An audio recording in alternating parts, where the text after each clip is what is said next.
É isso aí, ao som do The Cure, Friday I Am Love. É uma banda dos anos 80, muito legalzinha, bacana. Tudo bem, oitavo ano, como é que vocês estão? Estamos aqui mais uma vez para retomar um pouco e falar um pouco a respeito de histologia, né, a respeito da cobertura do corpo humano, que são os tecidos. Então, só para lembrar, e a gente já fez um vídeo, já falou sobre isso, o porquê que o tecido, a nossa pele, é o maior órgão do corpo humano. Se você reparar bem, lá atrás nós falamos que célula, o conjunto de célula é tecido, conjunto de tecido órgão, conjunto de órgão, organismo, sistema, perdão, e depois do sistema vem todo um organismo. Então a gente já tem tudo formado. Nós temos basicamente 4 tecidos a serem estudados. O primeiro é o epitelial. Tecido epitelial é um tecido de revestimento, de cobertura, tanto externo como internamente. Claro, quando você fala de revestimento, você lembra sempre a parte de fora, nossa pele, que é a cobertura, né? Mas você tem o tecido epitelial que reveste internamente os órgãos, intestino, coração, pulmão, a nossa bochecha, que é essa parte rosinha, a parte de dentro, é um tecido epitelial de revestimento, que a gente chama de mucosa. Nosso nariz também tem, enfim, temos vários tipos de mucosa, sempre cobrindo internamente os tecidos, ok? Beleza. E aí a gente tem a camada da pele, que é a epiderme, a derme e a endoderme. São as 3 camadas que nós temos. Uma camada mais superficial, chamada de derme, onde você vai encontrar o cerume, né, que é uma proteção, a queratina, que é a proteção da nossa pele.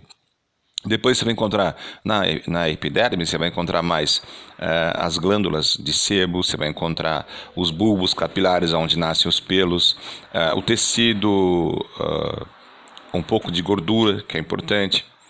E na parte já da endoderme você tem mais a musculatura e tudo mais, né?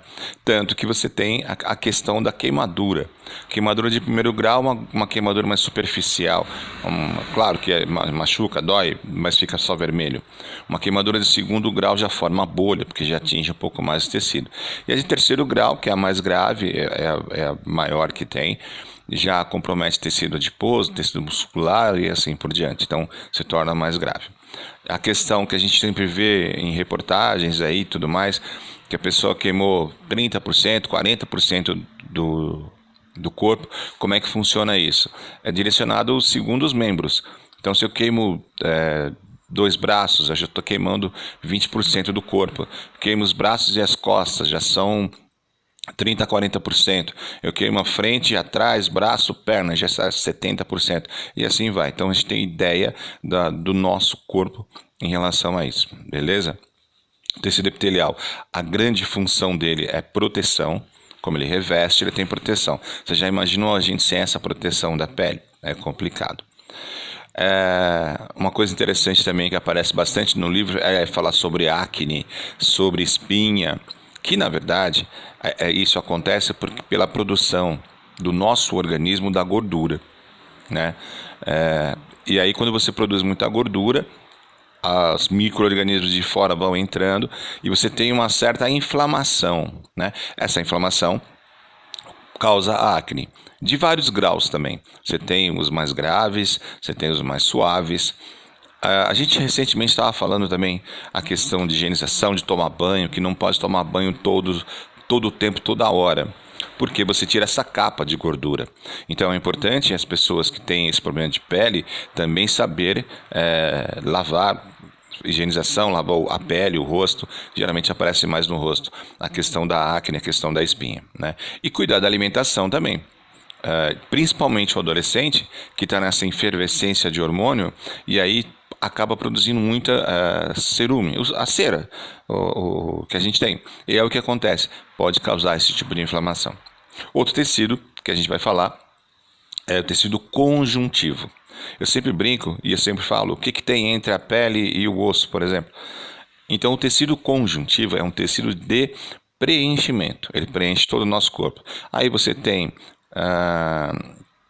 o tecido adiposo, que é a gordura, você tem o tecido hematopoético, que é o sangue, a gente já falou disso, o tecido ósseo, dos ossos, óbvio, e o tecido cartilaginoso, que é a cartilagem. A cartilagem é aquela ligação que você tem, é um tecido que você tem de ligação entre a musculatura e o osso, né? Principalmente onde você tem as articulações. E aí você tem a movimentação. Se você não tivesse a cartilagem, não teria como fazer as articulações. A gente teria um desgaste muito mais rápido. Talvez nós conseguíssemos andar até, sei lá, um ano e meio, depois não conseguiria mais. Então essa lubrificação também se faz necessária. Então a cartilagem passa por aí. O osso, sustentação, locomoção. O sangue, transporte, substância. Nós temos um sistema circulatório. E o tecido adiposo, que para nós é novidade, mas não tem nada de segredo. A gordura, o que ela faz? Ela é uma reserva de energia. Quando você consome muita energia e não gasta, o teu organismo simplesmente segura isso e aí se transforma em gordura. Aí quando você tem a necessidade de você queimar alguma coisa, você acaba queimando essa gordura. Ela é importante principalmente para manter a temperatura corpórea. Nossa temperatura em média é 36 graus. Quem controla essa temperatura é o tecido adiposo e principalmente resistência a choques mecânicos. Absorve esse choque mecânico. Então uma batidinha que você dá já absorve. A gente pensa numa batida, numa pancada, uma coisa qualquer, mas é no dia a dia, de você colocar a mão na mesa. Se você não tivesse nada para amortecer, a gente já teria quebrado várias células, quebrado o osso e um monte de coisa, tá? Então são esses tecidos aí. Então tecido epitelial de revestimento e principalmente proteção, tecido conjuntivo de preenchimento, e a gente tem que ver, cada um tem a sua função específica, adiposo, que é a gordura, cartilaginoso, o ósseo e o sangue, né? Agora o tecido muscular, esse é um tecido importante para a gente, também compreende a questão da movimentação. Mas não é só a movimentação que a gente fala de caminhar, correr, se mexer, como eu estou fazendo agora. Não, você tem um tecido que movimenta, por exemplo, o seu intestino. Tem um tecido que movimenta o seu coração. Tem um tecido que você tem o controle. Você já imaginou quando você fala assim, olha, agora eu vou fazer com que meu coração pare de bater. Não tem como, né? Ele continua batendo.